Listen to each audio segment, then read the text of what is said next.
నమస్తే అందరికీ. నగరం నడిబొడ్డున కాంగ్రెస్ పార్టీ నాయకుల అరాచకాలు ఎక్కువైపోతున్నాయి. నేను ఎందుకు చెప్తున్నా అంటే అమీర్పేట హాస్టల్లో ఏషియన్ హాస్టల్ అని చెప్పి ఒక హాస్టల్ ఉంటుంది. ఆ హాస్టల్ నిర్వహిస్తున్నటువంటి ఒక లీజు అంటే రెంట్కి తీసుకున్నటువంటి ఆ యజమానుల మీద పెద్ద ఎత్తున దాడికి పాల్పడ్డారు బొంతు రామ్మోహన్ గారి అత్త. ఒకసారి ఈ వీడియో చూడండి మీరు. ఆమెను జుట్టు పట్టుకొని కొడుతుంది కదా, ఈమెవరు? బొంతు రామ్మోహన్ వాళ్ళ అత్త, బాయమ్మ ఆమె పేరు.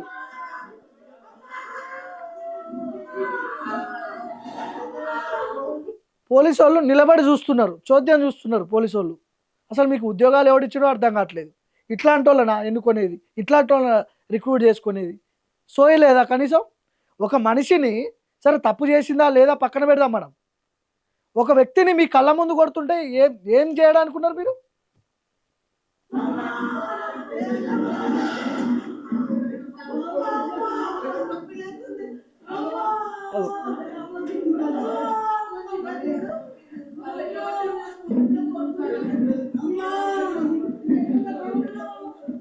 ఇప్పుడు ఈమెవరు? బొంతు శ్రీదేవి. ఇప్పుడు బొంతు రామ్మోహన్ వైఫ్ ఉన్నది కదా, బొంతు రామ్మోహన్ వైఫ్ వాళ్ళ అమ్మ, అత్త, బాయమ్మ ఆమె పేరు.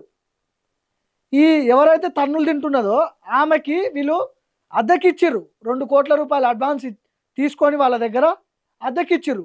ఆ లీజ్ అగ్రిమెంట్ కాకముందే వచ్చి హాస్టల్ ఖాళీ చేయాలి మీరు అని చెప్పి 2 సంవత్సరాల నుంచి బెదిరిస్తున్నదంట ఈ బొంతు రామ్మోహన్ వాళ్ళ అత్త. అడిగే పద్ధతి, చెప్పే విధానం వేరే ఉంటుంది. మీ మీ అల్లుడు మాజీ మేయర్ అయినంత మాత్రాన, కాంగ్రెస్ పార్టీలో ఉన్నంత మాత్రాన ఇష్టం వచ్చినట్టు దాడులు చేస్తారా మీరు? ఏంది? ఎవరు చెప్పిండి ఈ దాడుల సంస్కృతి? ఏంది ఇది? అదో ఏంది అసలు? మీరు మనుషులేనా? మనుషులేనా మీరు?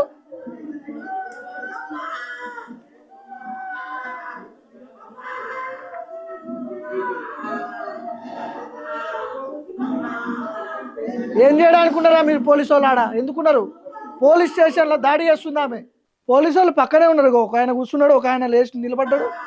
ఇగో, అంటే మీరు మాజీ మేయర్ అయినంత మాత్రం అధికార పార్టీలో ఉంటే మీ ఇష్టం వచ్చినట్టు చేస్తారా? మనుషుల మీద దాడి చేసి చంపేస్తారా? ఏం చేయడానికి ఉన్నారా మీరు పోలీసు వాళ్ళు? ఏ పోలీస్ స్టేషన్ అది? ఒకసారి సిఐకి ఫోన్ చేద్దాం. అది నాకు తెలిసి ఎస్ఆర్ నగర్ కిందకి వస్తుందేమో. ఇంత దారుణమా, ఇంత రాచకమా? ఏడ ఉన్నాం మనం? ఆటవిక రాజ్యమా ఇదేమన్నా? రాజుల రాజ్యమా? లేకపోతే 2026 శాటిలైట్లు, రాకెట్లు తయారు చేస్తున్నారు, ఇంకా పోలీసు వాళ్ళు పక్క నుండి దాన్ని ఇస్తున్నారు కదా.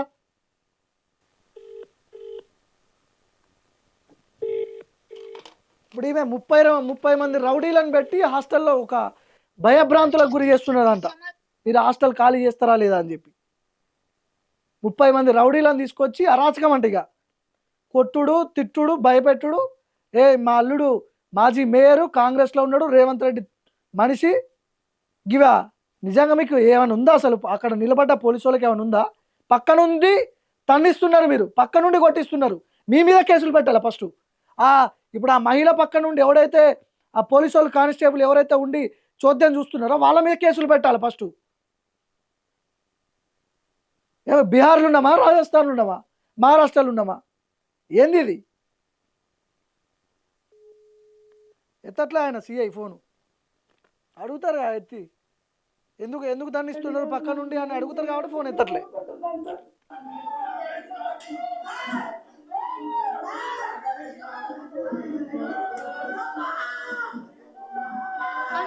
ఒక ఒక ఒక ఆడ ఒక మహిళని పట్టుకొని అంటుంటే మీరు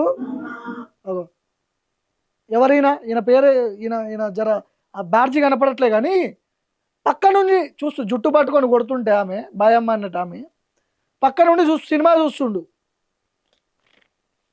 బొంతు రామ్మోహన్కి ఒకసారి ఫోన్ చేద్దాం మనం.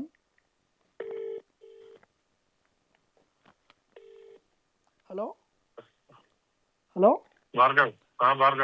అన్న, ఏం లేదన్నా, ఈ కొన్ని వీడియోలు వైరల్ అవుతున్నాయి పోలీస్ స్టేషన్లో. మీ అత్తగారి ఏం జరిగిందన్నా? 2 సంవత్సరాల కింద పక్కన మా బామ్మారి పిల్లని ఇట్లా కండ కూడా కొరుకుతుంటే కొట్టిర్రు. ఆ కొరికినందుకు దాని మీద కేసు కూడా అయింది, ఆ పన్నులు తినడానికి. అది ఇప్పుడు పెట్టి సినిమా తీస్తున్నారు. ఈ పోలీస్ స్టేషన్లో అన్న? ఏ పోలీస్ స్టేషన్ ఇది? పోలీస్ స్టేషన్ కాదు, హాస్టల్లో ఆ, బిల్డింగ్ కిరాయికి ఇచ్చారు అత్తమ్మ వాళ్ళు. ఆ, ఆ, ఆ, 3 ఏళ్ల కాంతి కిరాయి ఇస్తలేడు ఆడు. ఓకే. ఇప్పుడు పోలీస్ స్టేషన్లో పక్కన పోలీసు వాళ్ళు ఉన్నారు కదా. పోలీసు వాళ్ళే గొడవైంది ఏందని అడుగుతానికి పోతే ఆ, ఇట్లా ఈమె మమ్మల్ని తిడుతుందని మా బామ్మడిది పెళ్ళం చెప్తే, నేను అడిగి చెయ్యి ఇట్లా కండా వచ్చాడు కొరుకుతుంటే కానిస్టేబుల్ మా వదిన వీళ్ళందరూ గుంజినా కూడా వదిలిపెడతారట. ఓకే. వదిలిపెట్టకపోతే అప్పుడు వీళ్ళు కొట్టిరు 2 years కింద. అది కొరికినందుకు దాని మీద కేసు కూడా అయింది పోయిన సంవత్సరం. ఇప్పుడు ఆ వీడియో ఇప్పుడు పెట్టి సినిమా తీస్తున్నది. ఇప్పుడు కొట్టిన వీడియోలే కనిపిస్తున్నాయి. ఇప్పుడు మీ అత్తగారు కూడా దాడి చేసిన వీడియోలే వైరల్ అవుతున్నాయి. 75 ఏళ్ళ ముసలాన్ని ఎందుకు కొడుతుంది చెప్పు. ఇప్పుడు అక్కడ ఆ కండ ఊరొచ్చినట్టు ఆమె కొరికితే అంత కొడితే వదిలిపెట్టింది అది. కొరికినందుకు కేసు కూడా అయింది దాని మీద 2 సంవత్సరాల కింద, సంవత్సరాల కింద. ఇంకోటి ఏంటంటే వీళ్ళ మీద చుట్టుపక్కల పోలీస్ స్టేషన్లు అన్నిటి మీద బైండ్ ఓవర్ కేసులు ఉన్నాయి వాళ్ళ మీద. ఏ రాష్ట్రాలలో ఒక్కదానికి కూడా కిరాయి ఇవ్వకుండా ఇదే పంచాయతీ పెట్టి నడిపిస్తున్నారు వాళ్ళు. చెప్పు. ఇప్పుడు ఆమె ప్రెస్ మీట్ పెట్టింది. ప్రెస్ మీట్ పెట్టి బొంతు రామ్మోహన్ వాళ్ళ అండ చూసుకొని నా మీద కేసులు పెట్టి జైల్లోకి కూడా పంపించారు నన్ను అని చెప్పి అంటుంది ప్రెస్ మీట్ లో. అయితే జోక్ తెలుసా, నేను దానికి అగ్రిమెంట్ ఇవ్వలే. అగ్రిమెంట్ వేరే టోన్కి ఇచ్చినాం. వీళ్ళు ఒక దొంగ అగ్రిమెంట్ రాసుకుర్రు. దాని మీద 20 రోజులు జైలు పిల్ల మొగడు దొంగ అగ్రిమెంట్ రాసుకుంటారు. దొంగ దాన్ని FSL ప్రూవ్ అయితే పైసలు కిరాయి ఇవ్వకుండా కూడా ఇచ్చినట్టు కోర్టుకు రిసిప్ట్ సబ్మిట్ చేసారు. ఆ రిసిప్ట్ కూడా ఫోర్జరీ అని చెప్పి సబ్మిట్ అయితే దానికి 10 రోజులు జైలుకు పోయారు. 4 రోజుల కింద వాడి కొడుకు అమ్మాయిల హాస్టల్ లోపల రూమ్ లకు పోయి గెలిస్తే వాళ్ళు వదిలిపెట్టి కిందికి వచ్చి సీసీ కెమెరా ఫుటేజ్ తీయమంటే సీసీ కెమెరా ఫుటేజ్ మొత్తం డిలీట్ చేస్తే దాని మొగాన్ని దాని కొడుకుని పోలీస్ స్టేషన్ లో కూర్చోబెట్టి FIR బుక్ అయింది 4 రోజుల కింద. దాని FIR కేసు పెడతారా అని మొన్న బెదిరిస్తే పోయి వీళ్ళు ఉమెన్ కమిషన్ కు DCP కంప్లైంట్ ఇచ్చారు అమ్మాయిలలో ఉన్నోళ్ళు. ఇప్పుడు మీ అత్తగారు జరిగే పంచాయతీ 3 ఏళ్ల కాంచి రెంట్ ఇస్తలేడు. ఇట్లా రివర్స్ టార్చరు. ఎల్లారెడ్డి కూడా 2 హాస్టల్ ఉంటే ఆ 2 బస్సులు వచ్చి వీళ్ళు కాల్ చెప్పి DCP కంప్లైంట్ ఇచ్చిపోయారు 4 రోజుల కింద. ఇప్పుడు ఆ పైసలు కూడా ఏదో 2 కోట్లు ఇచ్చినట్టు అంటున్నది ఆమె. అడ్వాన్స్ 2 కోట్లు తీసుకున్నారు మా దగ్గర. వాడొక్క రూపాయి మనకి ఇవ్వలేదు. వాటితో లావాదేవీలు లేదు. పైసలు ఇచ్చింది వాడు కాదు, ఇచ్చింది వాడు కాకినాడ తీరాడు. వాడికి అగ్రిమెంట్ ఇచ్చినాం. వాడు 30 లక్షలు 2 లక్షలు ఆన్లైన్ లో ఇచ్చింది వాడు కూడా. వీనికి అసలు పైసలు సంబంధం లేదు. వీనికి అగ్రిమెంట్ కూడా మనం ఇవ్వలేదు. ఓకే రైట్ అన్న. ఓకే పొగని కొట్టి మరమర అన్నట్టుంది. అది కానీ వీడియోలు మాత్రం మీ అత్తగారు దాడి చేస్తున్నట్టే ఉన్నాయి. ఇక్కడ ఆమె కొరికినట్టు ఆమె దాడి చేసినట్టు ఏం లేదు. ఇప్పుడు BP షుగర్ ఉంది 75 ఏళ్ళ ముసలామే పోలీసు వాళ్ళ ముంగట ఎందుకు కొడుతుంది చెప్పు. అదే కండ ఊడుతా అంటే కూడా అది వదిలిపెడతలేదు అది. అప్పుడు అది జరిగింది 2 సంవత్సరాల కింద. కొరికినందుకు కేసు కూడా అయింది దాని మీద పోలీస్ స్టేషన్ లో. ఓకే. ఇంకోటి బైండ్ ఓవర్ కేసులు అవుతాయి పోయి ప్రతి పోలీస్ స్టేషన్ లో ఉన్న. ఓకే. 10 రోజుల కింద అలా కొడుకు మీద రేప్ కేసు కూడా అయింది కరీంనగర్ లో. ఓకే. దీని మీద మొత్తం మహిళా కేసులు ఉన్నాయి. ఒంగోలు దగ్గర ఒక ఊరంతా ఊరు బయట దాకా వచ్చి కొట్టేలా కొట్టిన వాళ్ళని. ఇప్పుడు ఏ పోలీస్ స్టేషన్ పరిధిలో అయిందన్న ఈ కేసులు? ఇప్పుడు పోలీసు వాళ్ళు పంజాగుట్టలో FIR కూడా అయింది. రాత్రి మన మనుషులను కుర్చీ తీసుకొని కొడితే వాళ్ళు ఇంకా హాస్పిటల్లో ఉన్నారు. Wellness hospital. నిన్న రాత్రి కూడా జరిగిందా?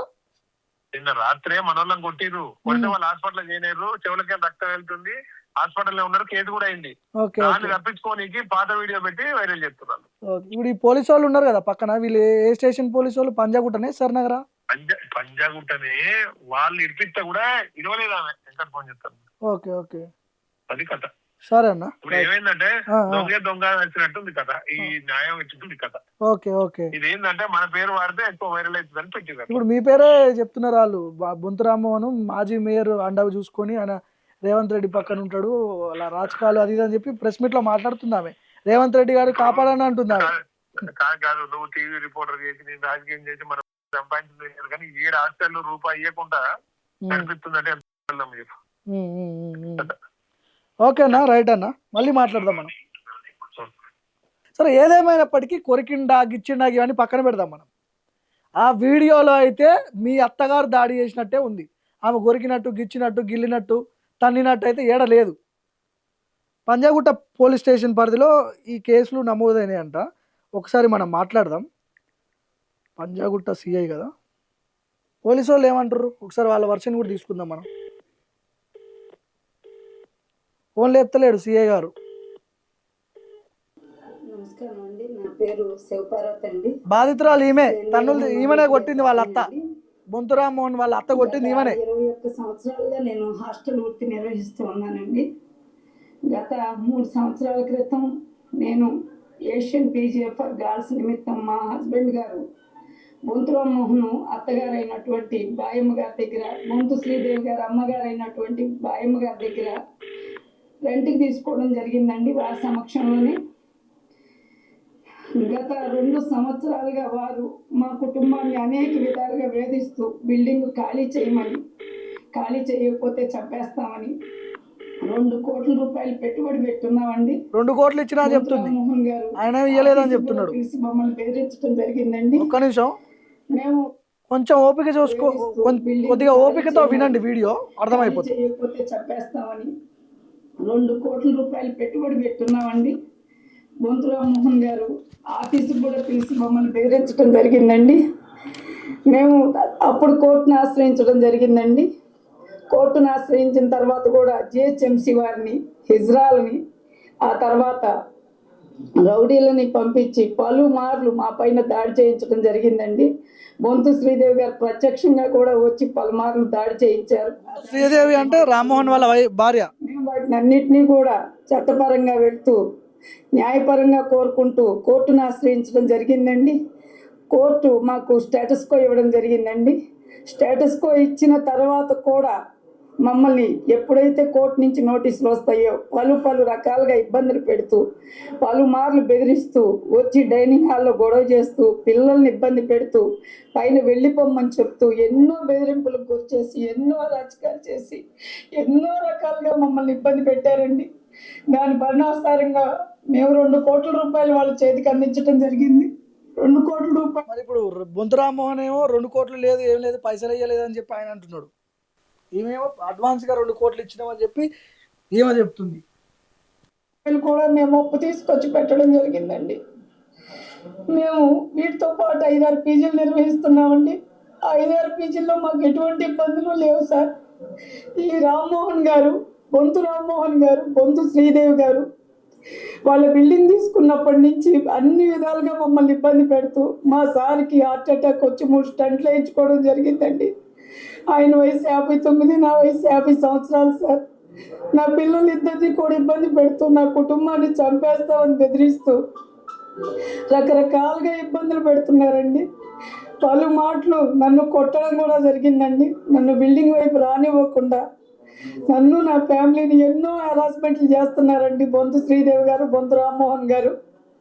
కూడా జరిగిందండి. నన్ను, మా పని వాళ్ళని ఫోన్లు పగలగొట్టి, నన్ను చుట్టుపట్టుకొని కొట్టి, అనేక రకాలుగా ఎన్ని ఇబ్బందులు, మమ్మల్ని 2-3 సార్లు రిమైండ్కి పంపించారండి. నన్ను, నా పిల్లల్ని, నా భర్తని పంపించిందే కాకుండా జైలుకు కూడా పంపించారండి. అక్రమ కేసు బనాయించి మా పైన. వాటిని కూడా ఎదుర్కొని మేము కోర్టుని ఆశ్రయించామండి. కోర్టు మాకు స్టేటస్ కో ఇవ్వడం జరిగింది. దాన్ని కూడా ధిక్కరిస్తూ వచ్చి గత 3 రోజులుగా బొంతు రామ్మోహన్ గారు, బొంతు శ్రీదేవి గారు మా డైనింగ్ హాల్లో ఒక 30 నుంచి 40 మంది రౌడీలను తీసుకొని వచ్చి కూర్చొని మా మీద, మా పని వాళ్ళ మీద దాడి చేసి, మేము వస్తే చంపేస్తామని చెప్పేసి, మీ ఓనర్ని పిలవండి, మేము చంపేస్తాము, ఇక్కడికి వస్తే ఊరుకోము, పిల్లల్ని బెదిరిస్తూ ఫోన్ నంబర్లన్నీ బలవంతంగా రాయించుకొని, మీకు మేము డబ్బులు ఇచ్చేస్తాం, మీరు హాస్టల్ ఖాళీ చేసి వెళ్ళిపోండి, ఇక్కడ ఉండటానికి కుదరదు అని చెప్పేసి చెప్పడం జరుగుతుందండి. వారిని ఆశ్రయించడం జరిగిందండి. వారిని కూడా లెక్క చేయకుండా రాజకీయ బలం ఉపయోగించి మాజీ మేయర్ అయినటువంటి బొంతు రామ్మోహన్ గారు, బొంతు శ్రీదేవి గారు మమ్మల్ని పలుమార్లు ఇబ్బందులకు గురిచేసి పోలీసు వారు. సార్ రేవంత్ రెడ్డి గారు, నగరం నడిబొడ్డున బయట నుంచి వచ్చి ఇక్కడ బ్రతుకుతున్నాం సార్. దారి తెన్ను లేదు, నా కుటుంబం దిక్కులేనైతే అయిపోతుంది సార్. ఈ బొంతు రామ్మోహన్ గారు, బొంతు శ్రీదేవి గారి చేతుల నుంచి, వీళ్ళ కబంధ హస్తాల నుంచి మమ్మల్ని కాపాడండి. మాకు చావు తప్పకి ఇంకొక దారి లేదు సార్. దయచేసి మిమ్మల్ని వేడుకుంటున్నాం రేవంత్ రెడ్డి గారు, దయచేసి అభగ్రాలి మందరిని మన్నించి నాకు ఈ బొంతు రామ్మోహన్, బొంతు శ్రీదేవి గారి నుంచి రక్షణ కల్పించి నా కుటుంబాన్ని కాపాడండి సార్. మిమ్మల్ని వేడుకుంటున్నాను సార్, చేతులు ఎత్తి ప్రాధాన్యపడుతున్నాను. రేవంత్ రెడ్డి గారు నాకు న్యాయం చేయవలసిందిగా కోరుకుంటున్నాను సార్. మరి తప్పేవడదా మరి పోలీసు వాళ్ళ? ఇప్పుడు ఆల్రెడీ ఆయన మేజర్గా ఉన్నాడు కాబట్టి, కొంత అధికార పార్టీలో ఉన్నాడు కాబట్టి కొంత పోలీసు వాళ్ళని ఇన్ఫ్లుయెన్స్ చేయగలుగుతాడేమో. కానీ దాడి చేసే సంస్కృతి ఎక్కడుంది తెలంగాణలో? ఎవరు తప్పు చేసినప్పటికి కూడా పోలీసు వాళ్ళకు కూడా దాడి చేసే రైట్స్ లేవు. పోలీసు వాళ్ళు కూడా ఒక వ్యక్తిని కొట్టే హక్కు లేదు వాళ్ళకు కూడా. కోర్టులు చట్టాలు ఇవి నిర్ణయిస్తాయి ఎక్కడైనా కూడా. సో మరి ఇది సివిల్ పంచాయతీ, పోలీసు వాళ్ళు ఇన్వాల్వ్ అయ్యారు, పోలీసు వాళ్ళు పోయిర్రు, నిలబడి నిద్రపోతున్నారు. కనీసం ఆపే ప్రయత్నం చేయాలి కదా. అంత పెద్ద ఎత్తున దాడి చేస్తుంటే తగలరాని చోట ఏదైనా తగిలి చచ్చిపోతే ఎవడు బాధ్యత వహించాలి? ఆడ పక్కనున్న పోలీసు వాళ్ళ మీద కేసు పెట్టాలి ఫస్ట్, ఈ బాధిత మహిళ పోయి. పూర్తిగా మనం ఇంకా డీటెయిల్స్ తీసుకునే ప్రయత్నం చేద్దాం. ఆ బాధిత మహిళతో ఒకసారి మనం కాంటాక్ట్ ప్రయత్నం చేద్దాం మనం. The person you have called is speaking to someone else. You can wait or call again later. మీరు కాల్ చేస్తున్న వ్యక్తి మరొక కాల్. పంజాగుట్ట సిఐ గారికి 4 సార్లు ఫోన్ చేసిన, నా ఫోన్ కట్ చేసి వేరే ఫోన్ మాట్లాడుతున్నాడు. ఒకవేళ ఎవరైనా ఎమర్జెన్సీ అయ్యి ఎవరైనా ఎమర్జెన్సీ పరిస్థితిలో ఉన్నప్పుడు ఫోన్ చేస్తే ఇదేనా పోలీసు వాళ్ళ పరిస్థితిగా? రెస్పాండ్ అయ్యే అవకాశాలు లేవా? దేశంలోనే నెంబర్ 1 పోలీస్ అని చెప్పుకుంటాం కదా మనం, హైదరాబాదు ఫ్రెండ్లీ పోలీస్ అంటాం కదా, కనీసం రెస్పాండ్ అవుతలేరు. రింగ్ అవుతుంది, మరి ఇప్పుడే ఫోన్ మాట్లాడండి, ఎత్తుతారో లేదు చూద్దాం. సార్, బొంతు రామ్మోహన్ వాళ్ళ అత్త బాయమ్మ గారు ఒకళ్ళని కొడుతున్న వీడియోలు వచ్చినాయి. ఏమైంది సార్ ఆ కేసు? మీ పోలీసు వాళ్ళు ఉన్నారు అక్కడ, కానిస్టేబుల్స్. ఎవరి మీద ఎఫ్ఐఆర్ అయింది సార్? కొడుతున్న ఆమె మీద, బాయమ్మ గారి మీద ఎఫ్ఐఆర్ అయింది. ఓకే, ఇప్పుడు పక్కన మీ కానిస్టేబుల్స్ ఉన్నారు సార్, వాళ్ళు ఆమె మీద దాడి చేస్తున్నా కూడా నిలబడి చూస్తున్నారు. వాళ్ళు ఆ వీడియోలు వైరల్ అవుతున్నాయి. నేను రిపోర్టర్ని మాట్లాడుతున్నాను సార్, నేను సత్యాగ్రహి జర్నలిస్ట్ని మాట్లాడుతున్నా, భార్గవ్ నా పేరు. అక్కడ ఉమెన్ అని చెప్పేసి ఉమెన్ కానిస్టేబుల్ లేకపోవడం వల్ల మా వాళ్ళు ఇంటర్ఫియర్ కాలేదు దాంట్లో. కనీసం ఆపే ప్రయత్నం కూడా చేయట్లేదు కదా, ఆమెను జుట్టు పట్టుకొని కొడుతుంటే వీడియోలు సర్క్యులేట్ అవుతున్నాయి మీడియాలో. అవునవును, చూసాం మేము కూడా. పక్కనున్న కానిస్టేబుల్స్ కి కనీసం ఇప్పుడు చూస్తున్నారు, నిలబడి చూస్తున్నారు కానీ ఆపే ప్రయత్నం ఎందుకు చేయట్లేదు? చేయాలి కదా. వాళ్ళ మీద యాక్షన్ తీసుకుంటారా సార్? ఇప్పుడు రామ్మోహన్ ఏమైనా ఫోన్ చేసినా మీకు?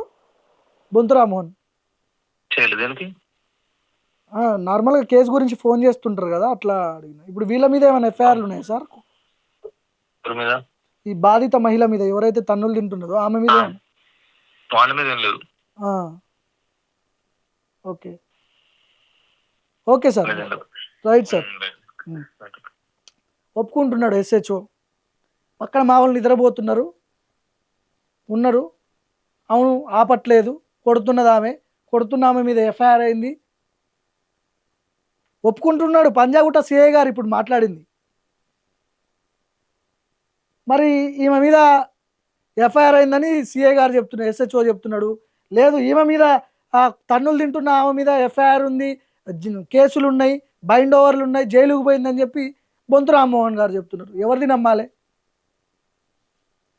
పక్కనున్న పోలీసు వాళ్ళు నిద్రపోతున్నారు కదా. అసలు ఒకవేళ ఏమైనా తీసుకొచ్చి పొడిచినా కూడా అట్లనే చూస్తారా? కత్తులో చాకులో తీసుకొచ్చి అవునవును అంటారా? అప్పుడు కూడా పొడిచిందంటారా?